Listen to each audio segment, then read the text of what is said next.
How do you convert dynamic potential? Have you ever wondered how to turn the energy of a chess position into real advantages? Today, we will discuss how to convert dynamic potential into winning strategies. Dynamic potential refers to the hidden strengths in a position that can lead to material gains, better positioning, or even checkmate. To convert this potential effectively, you need to follow some key steps.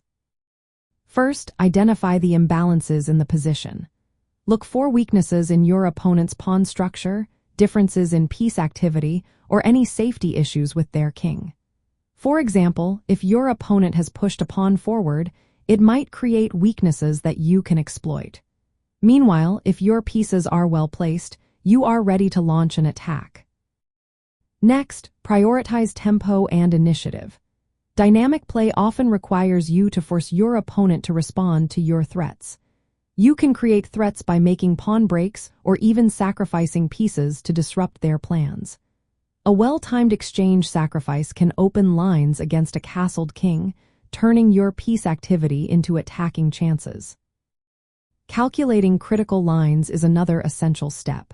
Dynamic positions often depend on precise calculations. Evaluate your candidate moves carefully.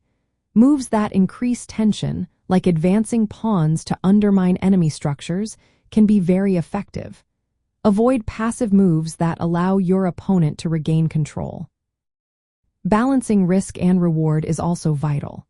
If your king is safe and your pieces are mobile, you can accept some structural weaknesses, like isolated pawns, to keep the pressure on your opponent. On the other hand, if you have a material advantage, simplifying the position can help neutralize any counterplay. Finally, transition your dynamic gains into static advantages. After creating weaknesses in your opponent's position, reposition your pieces to target those weaknesses. For instance, after opening a file, place your rooks on it to invade your opponent's territory. If you are ahead in material, trading pieces can lead to a winning endgame. Practical applications of these concepts include using pawn breaks, like moving a pawn from f4 to f5 to challenge your opponent's space. You can also consider piece sacrifices, such as offering a knight to break through a pawn shield around the enemy king. Additionally, anticipate your opponent's counterplay and block it before executing your plan. Be aware of common pitfalls. Overextending your position can lead to weaknesses without a clear follow-up.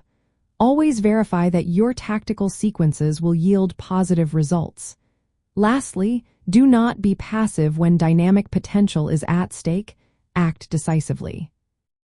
Converting dynamic potential requires careful assessment, proactive decision-making, and tactical precision. By systematically addressing imbalances and maintaining the initiative, you can turn temporary advantages into lasting victories.